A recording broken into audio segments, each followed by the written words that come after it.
First contact and betrayal. The Nexeri ship emerged from hyperspace like a metallic leviathan, its crystalline hull refracting starlight in impossible patterns. Admiral Sarah Chen stood on the bridge of the EFS Humanity's Hope, her weathered hands clasped behind her back as she watched the alien vessel approach. 20 years of service in the Earth fleet hadn't prepared her for this moment. Humanity's first official contact with an advanced civilization. "They're hailing us, Admiral," Lieutenant Park announced, his fingers dancing across the holographic interface. Their transmission patterns matched the protocols they shared during the preliminary communications. Chen nodded, her dark eyes never leaving the magnificent vessel before them. "Put them through." The main viewport shifted, revealing the elegant form of Ambassador Ixel of the Nexeri Consortium. Their bioluminescent skin pulsed with subtle patterns of blue and gold, a sight that still fascinated Chen despite having seen recordings of their kind before. The ambassador's 4 eyes blinked in sequence, a gesture they had learned was meant to convey respect. "Admiral Chen." Ixel's voice resonated through the bridge's speakers, automatically translated by the systems they had shared weeks ago. "The consortium extends its gratitude for this historic meeting." The diplomatic exchange that followed was everything humanity had hoped for. The Nexeri offered technology, knowledge, and partnership. They spoke of lifting humanity into a golden age of exploration and discovery. Their only request: access to Earth's vast water resources, something their species desperately needed for their biological processes. It seemed too good to be true. It was. The first sign came 3 months later. Dr. Maya Rodriguez, leading the joint research team at the Luna base, noticed discrepancies in the Nexeri's resource requests. The amounts they demanded far exceeded their stated needs. When she tried to access the processing facility they had built on Earth's moon, her credentials were suddenly revoked. Chen was reviewing Rodriguez's findings when the attacks began. The Nexeri ships, supposedly in Earth's orbit for peaceful cultural exchange, activated weapon systems unlike anything humanity had ever encountered. Major cities worldwide reported strange crystalline structures emerging from the ground. Sleeping weapons that had been seeded during the cultural exchanges. All stations, battle stations. Chen's voice cut through the chaos as the Nexeri flagship opened fire on Earth's orbital defense platforms. "This is not a drill. I repeat, this is not a drill." The Earth fleet fought back with everything they had, but their weapons seemed to barely scratch the Nexeri vessels. Humanity's most advanced ships crumbled under the alien assault like paper in a storm. In her last transmission to Earth Command, Dr. Rodriguez managed to send one crucial piece of information before the Luna base fell. The Nexeri weren't just after water. They were terraforming Earth, changing its very composition to suit their needs. Humanity was nothing more than an inconvenient indigenous species to be cleared away. As Chen watched her fleet being decimated, something changed within her. The initial shock of betrayal hardened into cold determination. The Nexeri had revealed their true nature, but they had made a critical mistake. They had shown humanity exactly what they were capable of, and in doing so, had given them the knowledge they needed to fight back. "Send this to all remaining ships," Chen commanded, her voice steady despite the explosions rocking her vessel. Authorization code, Chen Alpha 70. Initiate Protocol Prometheus. Around the world, as cities burned and millions fled underground, the seeds of resistance were already taking root. The Nexeri had sought to break humanity's spirit with their overwhelming show of force. Instead, they had awakened something they couldn't understand: humanity's unconquerable will to survive. In the ruins of New Delhi, a teenager named Arjun Patel salvaged alien technology from a crashed Nexeri fighter, his young mind already reverse engineering its secrets. In the subterranean shelters of Sydney, former quantum physicist Dr. Emma Collins discovered something extraordinary about human DNA that would change the course of the war. And in the devastated streets of Lagos, Colonel Oluwaseun Adebayo began organizing the first effective guerrilla resistance against the alien invaders. The Nexeri had come expecting an easy conquest. They would learn, as so many would-be conquerors throughout human history had learned, that humanity's greatest strength emerges in its darkest hours. The war for Earth had begun, and with it, the awakening of humanity's true potential. As the EFS, humanity's hope, made its last stand against the Nexeri flagship, Admiral Chen sent one final message to all human frequencies. Remember this day. Remember their betrayal. But most importantly, remember this. They showed us their power, and in doing so, showed us how to defeat them. Humanity endures, humanity adapts, and humanity will prevail.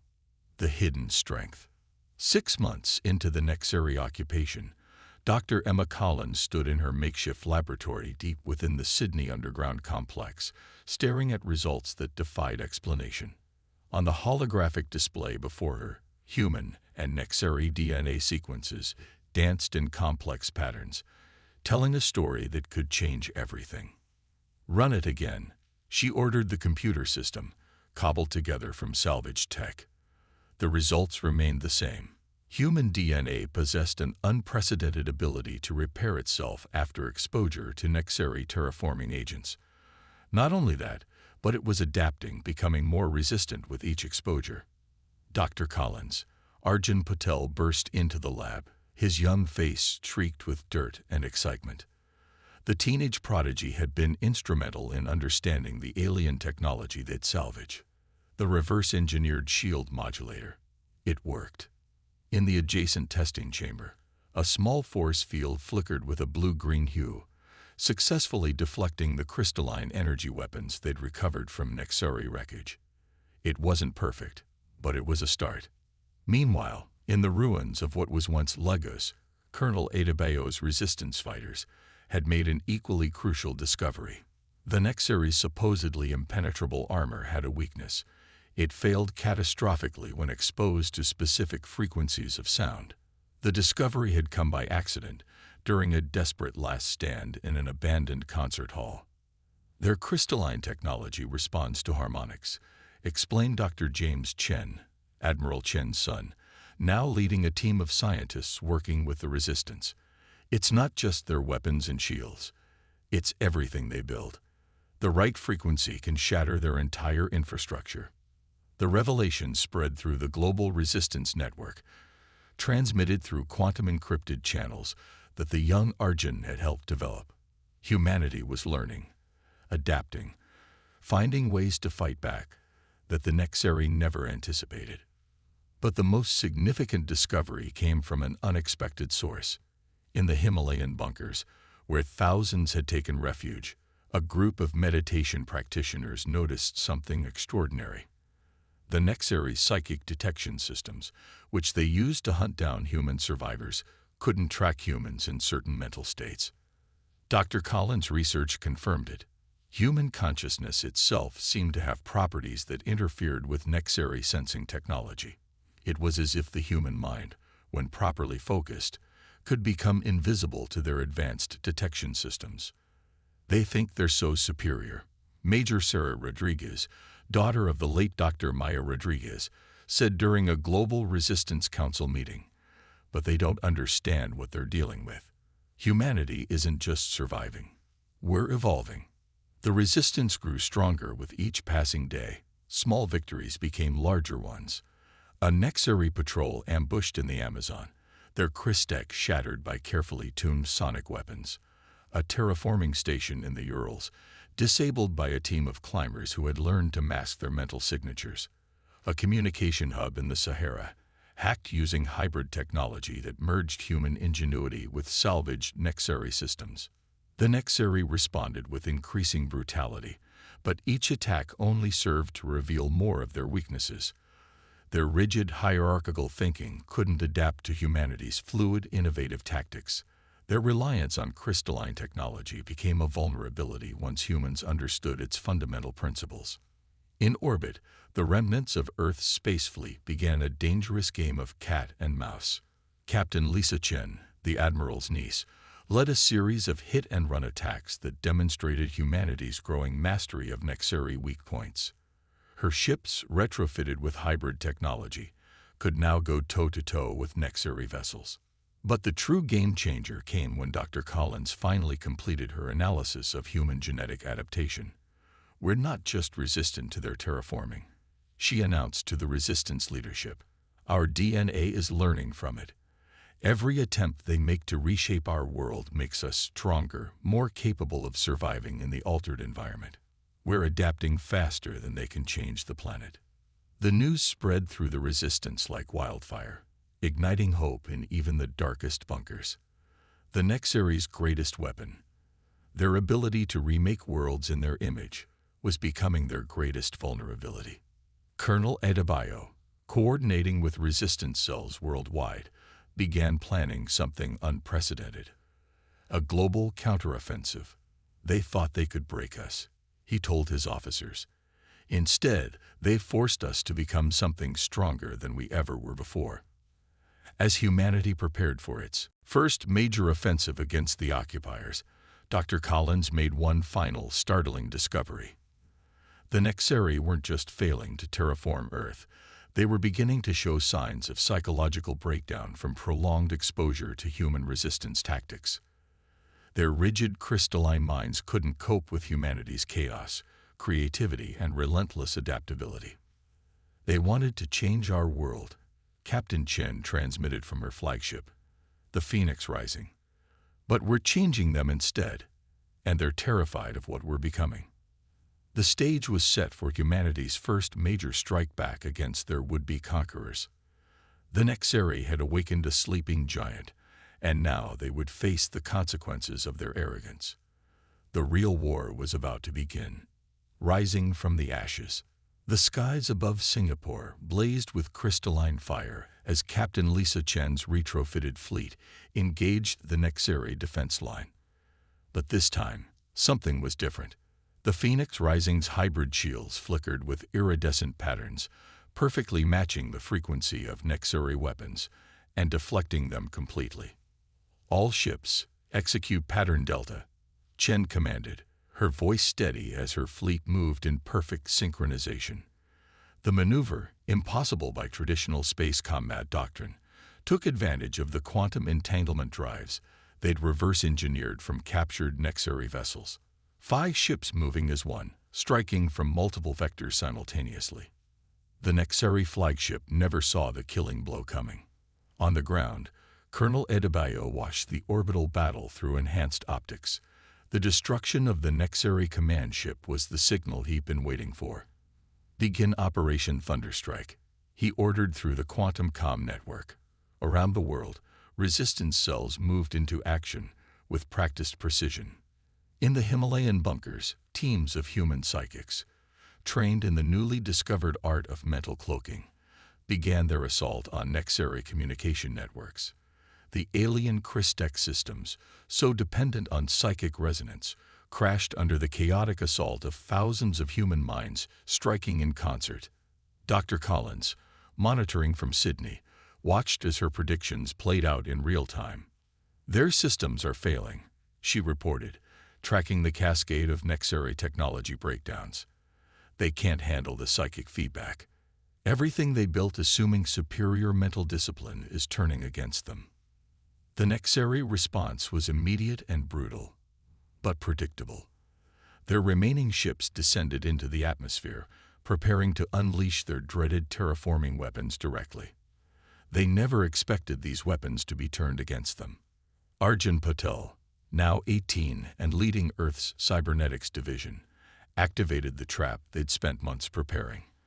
Modified terraforming crystals, seeded throughout Earth's stratosphere, resonated with a frequency that turned the Nexary's own technology against them. Their ships began to crystallize from the inside out. "The arrogance of thinking they could reshape our world," Arjun transmitted to Resistance Command, watching as Nexary vessels transformed into beautiful, useless crystal sculptures. "They never understood that Earth herself would fight back through us." But the true turning point came from an unexpected source. Deep in the Amazon, where the Resistance had protected some of Earth's last untouched rainforest, Dr. Rodriguez's earlier research finally bore fruit. The plant life, exposed to years of Nexary terraforming attempts, had evolved into something entirely new, a hybrid ecosystem that produced compounds lethal to Nexary biology. They tried to remake our world, Dr. Collins explained to the Resistance Council. Instead, our world remade itself to fight them. Every living thing on Earth is becoming a weapon against the invasion. The Nexary leadership, for the first time, showed signs of fear. Their rigid hierarchy began to fracture as lower-ranking officers, faced with humanity's impossible adaptations, started questioning their superiors' decisions. Reports reached Earth of entire Nexary battle groups refusing to engage human forces, having witnessed the fate of those who did. Captain Chen seized the opportunity, leading her fleet in increasingly bold attacks on Nexary positions throughout the solar system. The hybrid ships, powered by human intuition and alien technology, proved superior to pure Nexary vessels in combat after combat. They built their entire society on the assumption of absolute control. Chen transmitted after liberating the Mars colonies. They can't handle chaos, can't adapt to the unexpected. Every time they try to predict us, we do something that their crystalline minds can't process. The liberation of Earth had begun in earnest. City by city, region by region, humanity pushed back against their would-be conquerors. The Nexary's technological advantage meant nothing in the face of human adaptability and determination. Colonel Adebayo's forces, now equipped with sonic weapons that could shatter Nexary armor like glass, led the ground assault on their main terraforming facility in Africa. The battle was fierce but decisive. As the facility fell, he transmitted a message that would be remembered for generations. You came to change our world. Instead, you taught us how powerful we truly are. In orbit, the last major Nexary fleet attempted one final desperate attack. They brought their entire remaining force to bear, hoping to overwhelm humanity's defenses through sheer numbers. Captain Chen met them with just 3 ships. The battle that followed would become legendary. The Phoenix Rising and her sister ships danced through the Nexary formation, their hybrid drives allowing them to appear and disappear at will. Each strike precisely targeted the weaknesses that humanity had discovered, each maneuver calculated to maximize the psychological impact on the crystalline-minded aliens. As the Nexary fleet crumbled, their surviving commanders transmitted a message that humanity had waited over a year to hear. They were requesting terms for surrender. But even as humanity celebrated its first major victory, Dr. Collins made a sobering discovery. The changes in human DNA, in Earth's biosphere, in the very fabric of their world, they weren't stopping. Humanity wasn't just driving the Nexary back. They were evolving into something new, something that the universe had never seen before. The war wasn't over. It was about to enter a phase that neither side could have predicted. Humanity wasn't fighting for survival anymore. They were fighting for their right to become something greater than anyone, even themselves, had imagined possible. The counterstrike. The command center beneath the ruins of Geneva hummed with activity as humanity prepared for its boldest move yet. Holographic displays showed hundreds of Nexary-controlled systems, each a potential target for Operation Starkiller. Their empire is vast, Captain Lisa Chen observed, studying the strategic display. But it's also brittle. They built their civilization like their technology, crystal perfect and utterly inflexible. Dr. Collins nodded, her eyes reflecting the glow of data streams showing the latest genetic analyses. And that's exactly why they'll fall. The more systems they control, the more vulnerable they are to cascade failure. The plan was audacious. Strike teams would hit multiple Nexary systems simultaneously, using the aliens' own hyperspace networks against them. But the true weapon wasn't their hybrid ships or sonic disruptors. It was information. Send the signal, Colonel Adebayo commanded from his position on the Phoenix Rising. Across human space, thousands of quantum-entangled transmitters activated at once. The message they carried was simple: footage of Earth's resistance, of human adaptation, of Nexary defeats. But most importantly, it showed the thing the Nexary feared most: change. The effect was immediate.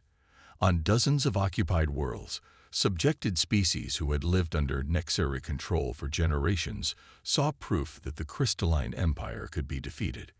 Resistance movements that had been suppressed for centuries reignited overnight. Arjun Patel, now leading the combined human-alien cybernetics division, watched as his viral code spread through Nexeri networks. Their entire civilization runs on crystalline computing, he explained to the War Council. They never imagined someone would turn their own harmonics against them. Every piece of their technology is becoming a conduit for our message. The first strikes hit the Nexeri system of Vex Prime. Captain Chen's fleet emerged from hyperspace in perfect formation, their ships now almost unrecognizable, a seamless blend of human intuition and evolved alien technology. The Nexeri defense fleet, still using tactics unchanged for millennia, shattered under the assault. But the real victory wasn't military. As the battle raged, Dr. Collins' team deployed their latest weapon, engineered spores that carried Earth's evolved DNA. The Nexeri had tried to terraform Earth. Now humanity would show them what true adaptation meant. They thought changing a planet's environment was power. Dr. Collins transmitted as the spores took root on Vex Prime's surface. We'll show them what happens when life itself decides to change. The pattern repeated across Nexeri space. Each liberated system became a new front in the war. Each defeated fleet provided new technology to adapt and improve. The rigid hierarchy of the Nexeri Empire began to crack under the strain of fighting an enemy that grew stronger with every defeat. On the crystal-encrusted world of Helios II, Colonel Adebayo led a ground assault that would be studied for generations. His forces, now including resistance fighters from a dozen alien species, moved like water through the Nexeri defenses. Where the aliens, order, they brought chaos. Where the Nexeri sought patterns, they found only the unpredictable creativity of desperate species fighting for freedom. They built their empire on the assumption that the universe could be controlled, categorized, crystallized. Adebayo transmitted as his forces secured the planetary capital. They never understood that life's greatest strength is its ability to break every pattern, to defy every limitation. But the true culmination of humanity's evolution revealed itself in an unexpected way. During the battle for the Nexeri core world of Crystallis, something unprecedented occurred. Human pilots, linked to their hybrid ships through Arjun's neural interfaces, began to demonstrate abilities that defied explanation. It's not just our technology that's evolving, Dr. Collins reported, her voice tight with excitement. Our consciousness itself is changing. The neural links aren't just letting us control the ships, they're letting us perceive reality the way the Nexeri do, but without their limitations. Captain Chen experienced it firsthand during the battle for the Nexeri manufacturing hub at Forge Prime. In the midst of combat, she found herself able to see the crystalline architecture of space itself, to understand the quantum harmonics that the Nexeri used for their technology. But where they saw rigid patterns, she saw infinite possibilities. Their greatest weakness, she transmitted after the battle, is that they can only see one path, one pattern, one future. We see millions, and we can choose which one to make real. The Nexeri Empire, for the first time in its 1,000-year history, began to retreat. System after system fell, not just to human forces, but to a growing alliance of species who had learned from Earth's example. The rigid crystal was cracking, and through those cracks, freedom was blooming. As humanity pressed toward the Nexeri homeworld, Dr. Collins made one final, stunning discovery. The changes they had undergone weren't random mutations. They were the awakening of potential that had laid dormant in human DNA for millennia. The Nexeri hadn't chosen Earth by chance. They had sensed this potential and sought to destroy it before it could fully awaken. They had failed. And now, as the combined fleet prepared for the final battle, humanity was becoming what the Nexeri had feared all along, a species that could reshape reality itself through the power of consciousness and will. The stage was set for the final confrontation, but the question was no longer whether humanity would survive. The question was, what would they become in victory? Victory of the human spirit. The Nexari homeworld, Crystallis Prime, hung in space like a perfect gem, its surface a lattice of geometric patterns visible even from orbit.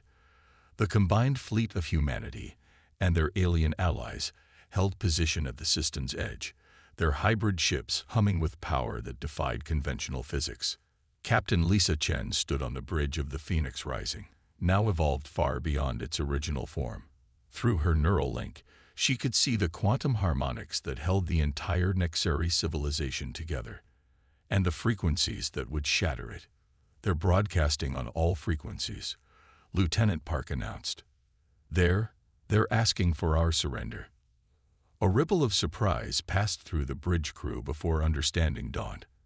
The Nexari weren't asking humanity to surrender to them. They were offering their own surrender. No, Chen responded, her voice firm. We didn't come here for surrender. We came for understanding.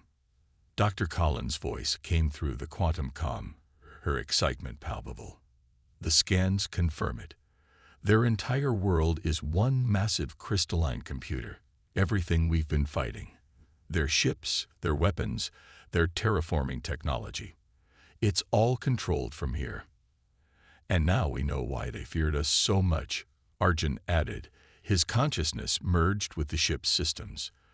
Their computer predicted our potential millions of years ago.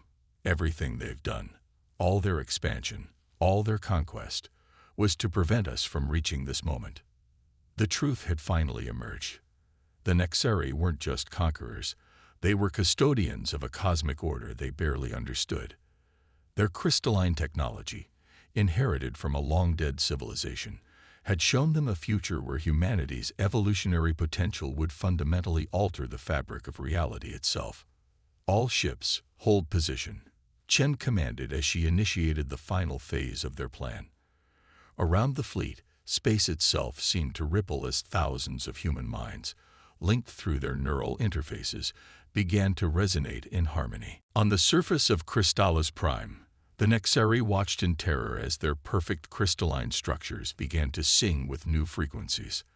The patterns that had governed their civilization for millennia began to shift, to change, to evolve. Dr. Collins' voice cut through the chaos. It's working. The harmonic resonance is rewriting their base code. We're not destroying their civilization. We're teaching it to evolve. The process was beautiful and terrifying to witness. The rigid patterns of Nexari technology, designed to maintain unchanging order, began to flow like liquid crystal. Their entire civilization, built on the principle of perfect stasis, was experiencing change for the first time in thousands of years. Colonel Adebayo, leading the ground forces that had landed during the transformation, found no resistance. Instead, he found Nexari citizens emerging from their crystal habitats, their consciousness expanded by the forced evolution of their technology. For the first time, they could see beyond their rigid patterns, and they were afraid. This is why they feared us, Chen transmitted to the fleet. Not because we could destroy them, but because we could change them. Because we could show them a universe of infinite possibilities instead of perfect order. The final battle never happened. Instead, humanity did something the Nexari had never predicted. They offered healing instead of destruction, evolution instead of conquest. The very adaptability that the Nexari had sought to eliminate became the key to saving their civilization from its own stagnation. As the crystalline world pulsed with new life, Dr. Collins made her final discovery. The changes in human DNA, the evolution of consciousness, the merging of organic and crystalline technology. It wasn't just humanity's future. It was the future of all intelligent life, a path to a new stage of cosmic evolution. They thought they were protecting the universe by maintaining order, she explained to the assembled fleet commanders. Instead, they were preventing it from reaching its next stage of development. Humanity wasn't a threat to existence. We were the key to its evolution. In the days that followed, the true scope of humanity's victory became clear. The Nexeri Empire transformed not into a defeated foe, but into partners in a grand experiment. Their crystalline technology, merged with human adaptability, opened doorways to understanding the universe that neither species could have achieved alone. Arjun, his consciousness now able to span entire star systems through the crystal network, put it simply, they sought to prevent change by forcing the universe to remain static. We showed them that the only way to preserve existence is to embrace its endless capacity for transformation. The war ended not with the submission of one side to another, but with the emergence of something entirely new. Humanity had not just proven their worth among the stars. They had shown a way forward for all intelligent life. Captain Chen's final transmission to Earth became the motto of the new age. They sought to dominate us because they feared what we might become. Now they follow us because we showed them what they could be. The crystal stars sparkled with new possibilities, and humanity led the way into a future where the only constant was change itself.